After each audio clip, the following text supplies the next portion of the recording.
Episode के start में जो हम लोग ये बीस्ट लॉर्ड के चमचे होते हैं उनको देखते हैं, जिनमें इनका जो लीडर होता है वो बोल रहा होता है कि वो लॉर्ड मेरे अपने आप को समझती क्या है। मैं वहां से इस तरह आया हूँ हार के, मेरे को लग रहा है जैसे कि मैंने अपने लीडर की यहाँ पे नाक कटवा दी हो। कहीं ना कहीं मेरी भी गलती थी, मैंने उस छोटे से स्लाइम को कुछ ज्यादा अंडर एस्टिमेट कर दिया था। मुझे लगा कि वो एक छोटा स्लाइम होगा, लेकिन उसका यहाँ पे विलेज देख के और ये सुन के वो वहाँ का लीडर है, मैं ये तो पक्का कह सकता हूँ कि उसके अंदर कुछ ना कुछ तो अलग बात है। फिलहाल मैं एक बार लॉर्ड विलियम को ये दिखाना चाहता हूँ कि मेरे अंदर क्या पावर है। तभी वहाँ पे एक भाई जोकर से बंदा आता है, वो बोलता है क्या तुम्हें किस चीज की नीड है, और वो बाहर आ जाता है, कहता है कि मैं तुम्हारी मदद कर सकता हूँ। इन लोगों के पूछने पे कि तुम कौन हो, ये बताता है कि इसका नाम फुटमैन है और ये उस जगह पे सरमन होता है जहाँ पे लोगों को एंगर इमोशन या फिर हेट्रेड की इमोशन होती है। तभी उसके पीछे से टीयर भी आती है, वो बोलती है कि मैं भी यहाँ पे आई हूँ और हम तुम्हारी हेल्प कर सकते हैं। ये लोग बोलते हैं कि अगर तुम यहाँ पे लॉर्ड विलियम को हराना चाहते हो तो उसमें हम तुम्हारी हेल्प कर सकते हैं, हम तुम्हें उससे ज्यादा पावरफुल बना सकते हैं। तभी भाई इसका जो बंदा होता है वो बोलता है कि इस पे विश्वास मत करना, ये लोग क्या पता हम लोग का इस्तेमाल करें। लेकिन ये जो बंदा होता है ना, ये बोलता है कि तुम चुप रहो, तो हमें सुनने दो। ये लोग बताते हैं कि यहाँ पे जो केयरब्रिस है ना वो वापस स्पॉन हो रहा है। इसको सुनकर ये हैरान हो जाता है, बोलते हैं वो केयरब्रिस, वो डिस्ट्रॉयर, वो वापस स्पॉन हो रहा है। और ये लोग बोलते हैं कि हमारा प्लान ये है कि हम लोग उसको इससे पहले वो रिवाइव हो, स्पॉन हो, हम लोग उसको अपने कब्जे में कर लेंगे, जिससे तुम्हारी पावर बहुत ज्यादा बढ़ जाएगी। बाकी हम लोग यहाँ पे केयरब्रिस को देखते हैं, इसके अराउंड यहाँ पे शार्क टाइप के ऑब्जेक्ट्स भी मूव कर रहे थे और ये लोग पीछे मुड़ के जाने लगते थे, जैसे कि वो दिखा रहे कि वो इंटरेस्टेड नहीं है। तभी बंदा चिल्लाकर बोलता है रुक जाओ, मुझे पूरी बात बताओ, मैं तुम्हारी मदद कर सकता हूँ। इस पे ये लोग बोलते हैं लगता है हमारी ट्रिक काम कर गई, और लोग इसे बताना शुरू करते हैं यहाँ पे जो केयरब्रिस है वो स्पॉन नहीं हुआ है और उसके स्पॉन होने की टाइमिंग पास आ रही है। और ये बंदा बोलता है हाँ मैं समझ गया, तुम लोग चाहते हो कि हम उससे स्पॉन होने से पहले उसको अपने कब्जे में कर ले, यही ना, जिससे मेरी पावर बढ़ जाएगी। इस पे ये लोग बोलते हैं बिल्कुल सही समझा, बिल्कुल फिक्र मत करो, सब कुछ एकदम अकॉर्डिंग टू प्लान होगा एंड बहुत ही इजीली तुम बहुत ज्यादा पावरफुल बन जाओगे। इस पे ये बंदा बोलता है कि अगर कैसे करने से मैं लॉर्ड विलियम को हरा सकता हूँ तो मैं ये करूंगा। और वो अपने सारे साथियों को बोलता है कि तुम बीस्ट किंगडम वापस लौट जाओ एंड मेरी फिक्र मत करो, मैं पीछे पीछे आ जाऊंगा। मैं ये सब इसलिए कर रहा हूँ क्योंकि मुझे दिखाना है लॉर्ड विलियम को कि मैं कितनी ज्यादा पावरफुल हो सकता हूँ। बाकी इसका बंदा पीछे मुड़ के जाने लगता है और वो बोलता है कि मुझे ये सब चीज यहाँ पे मेरे लॉर्ड को बतानी पड़ेगी। नेक्स्ट में हम लोग इन लोग को देखते हैं जो कि यहाँ पे हॉर्स का मजा ले रहे होते हैं एंड कॉम्पिटिशन कर रहे होते हैं, जिसमें मिलिम कहती है कि मैं जीत गई, शॉन कहती है बिल्कुल नहीं, मैं सबसे ज्यादा पानी के अंदर रही हूँ, मैं जीती हूँ, और शोना कहती है कि तुम पागल हो, सबसे ज्यादा देर तक मैं थी, मैंने विन कराई। और ये लोग ऐसे ही मस्ती कर रहे होते हैं और दूसरी साइड यहाँ पे रिब्रू होता है जो कि बोल रहा होता है काश मैं उस साइड होता, लेकिन मेरे को इस बेवकूफ की वजह से इस साइड रहना पड़ रहा है। और बोलता है कि हे कुजे तुम कब जाओगे। ये बोलता है कि ऐसा नहीं कि मेरे को तुम्हारे ऊपर शक हो रहा है, मेरा शक जा चुका है, बस मैं यहाँ पे इसलिए क्योंकि ये जगह काफी ज्यादा कंफर्टेबल है एंड काफी दिनों से मैंने लंबा वेकेशन नहीं करा था। अब यहाँ पे रिब्रू गुस्सा था और वो बोल रहा था कि तुमने बोला था कि तुम अपने बंदे को यहाँ पे हीरो बना के भेजोगे, है ना, तो सबको ये पता होगा कि उसने ऑग लॉर्ड को मारा है, तुमने वो करा। इस पे ये बताता है कि हाँ मैंने सबको भेज दिया है। हम लोग उसको देखते हैं जो कि यहाँ पे लिटरली घोड़े के ऊपर जा रहा होता है जिसकी यहाँ पे सींग है, जस्ट लाइक इसने सबको डिफीट करा है। वो बोल रहा होता है कि फिक्र मत करो रिमरू, मैंने यहाँ पे बात फैला दी है,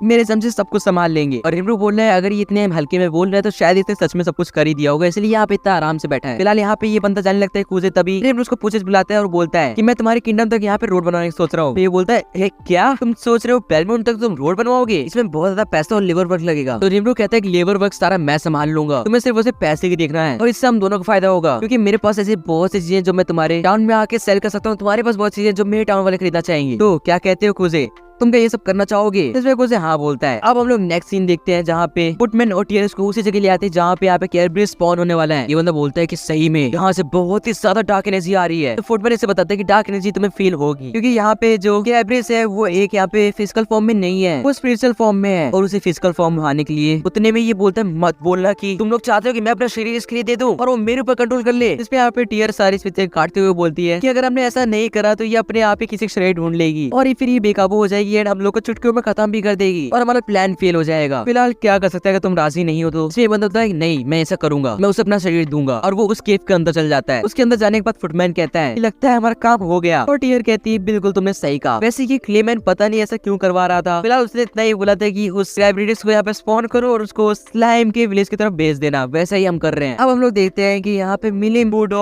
और यहाँ पे बाकी लोगों के साथ केवल लोगों के साथ यहाँ पे शिकार पे गई होती है एंड सारे मॉन्स्टर्स पकड़ के लाई होती है। यहाँ पे कुडो बोल रहा होता है कि इतना ढेर सारी चीजें देख के लाने में हालत खराब हो गई, क्या मुझे ड्रिंक मिल सकता है। तभी भाई यहाँ पे एक स्पिरिट टाइप की स्पॉन होती है और हम लोग देखते हैं कि वो ट्रेनिंग की तरह दिख रही है और सब लोग को भी यही लगता है कि ट्रेनी है। तब वो बोलती है कि मैं एक ड्राइड हूँ, मेरा नाम रेना है और मैं ट्रेनी की छोटी बहन हूँ। जिसको सुन के रेनबो शॉक होता है और बोलते हैं ट्रेनी की एक छोटी बहन भी है। फिलहाल ये सब छोड़ो, तुम्हारा ये ऑरा कैसा है। इस पे बताते हैं बहुत ही बड़ी क्लाइमेटी बहुत ही जल्द आने वाली है। एक्चुअली में यहाँ पे कैब्रिटीज वापस से स्पॉन हो रहा है और उसकी स्पॉनिंग स्पीड यहाँ रोकने के लिए मेरी बड़ी बहन ट्रेनी भी गई हुई है और मैं यहाँ पे इसलिए आई हूँ मैं तुम लोग को बता सकूं कि वो चीज इधर की तरफ बढ़ रही है है और तुम लोग अपने डिफेंस जितने भी है उनको मजबूत कर लो, नहीं तो कुछ भी हो सकता है। और लोग देखते हैं कि यहाँ पे मीटिंग बैठी है, काफी ज्यादा लोग हैं। यहाँ पे ट्रेनर बता रही होती है कि यहाँ पे ग्रेविटीज जो है ना वो बहुत ही ज्यादा सालों से यहाँ पे जीता हुआ आया है। उसकी डेथ होती है, वो वापस फोन होता है, डेथ होती है और वापस फोन होता है। एक्चुअली में वो डिस्ट्रॉयर है जो कि वर्ल्ड को डिस्ट्रॉय करता है, उसका काम ही यही है। और माना ये जाता है कि वो ना वेल्ड्रा के मैजिक्यूल से बना है। अगर हम लोग कहें तो वो वेल्ड्रा का चाइल्ड है। इस पर रेनबो कहता है अगर वो वेल्ड्रा के मैजिक्यूल से बना है वो उसका चाइल्ड है, वो मेरा भाई होगा, कहीं वो मेरे से मिलने तो नहीं आ रहा और कहीं उसको वेल्ड्रा मेरे अंदर ही पता तो नहीं चल गया। यहाँ पे ये बंदा बोलता है कि अगर ऐसा है तो हम लोग को जल्द से जल्द भागने की तैयारी करनी चाहिए, हम उसे रोक नहीं पाएंगे। बाकी यहाँ पे वेस्टा बताता है कि वो क्या ब्रिटिश अकेला नहीं होगा, मैंने सुना है कि उसके साथ यहाँ पे मैग्नाडॉल्स भी है, वो शार्क्स बहुत बड़ी बड़ी। और हमें यहाँ पे ट्रेनर बताती है कि यहाँ पे टोटल 13 या फिर 11 मैग्नाडॉल्स है जो कि उसकी तरफ राउंड करती रहती है, वो ज्यादा ही खतरनाक है। रेमरो कहता है कि ये तो हॉकलॉर्ड से ज्यादा खतरनाक लग रहा है, मैं क्या कर सकता हूँ। तभी शुना पूछती है रेमरो से कि हमें क्या करना चाहिए। रेमरो पूछता है कि क्या करूँ। तभी यहाँ पे मिलिम बहुत हंस रही होती है, ना मुस्कुरा रही होती है, वो बोलती है कि मत बोलो कि मैं उसको चुटकियों में हरा सकती हूँ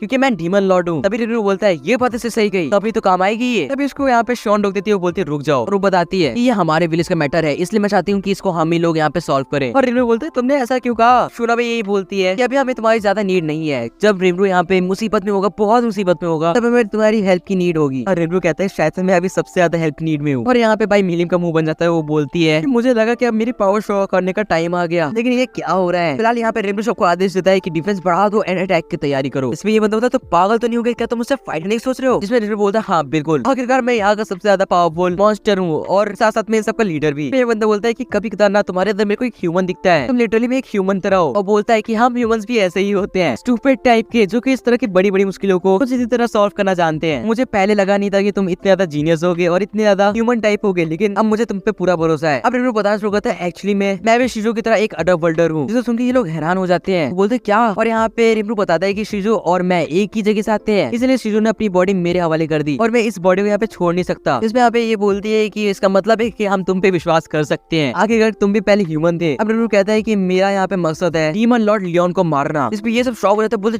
डीमन लॉर्ड लियोन को मारना, कोई बंदा उसका नाम भी लेना नहीं चाहता। और रेनबो बोलता है कि मैं उसको जब तक मारूंगा नहीं, मैं छोड़ूंगा नहीं इस चीज को। फिलहाल हम लोग को लास्ट सीन में यहाँ पे कैबिलिटीज दिखाया जाता है जो कि अपने ढेर सारी स्टार्स के साथ यहाँ पे रेनबो विलेज की तरफ बढ़ रही होती है। फिलहाल इसी तरह ये एपिसोड यहाँ पे एंड हो जाता है। गाइस आप लोग का एपिसोड कैसा लगा मुझे बताना, सब्सक्राइब करो इसका अगले एपिसोड देखने के लिए। बाकी मैं तुमसे नेक्स्ट वीडियो में, टिल देन गुड बाय।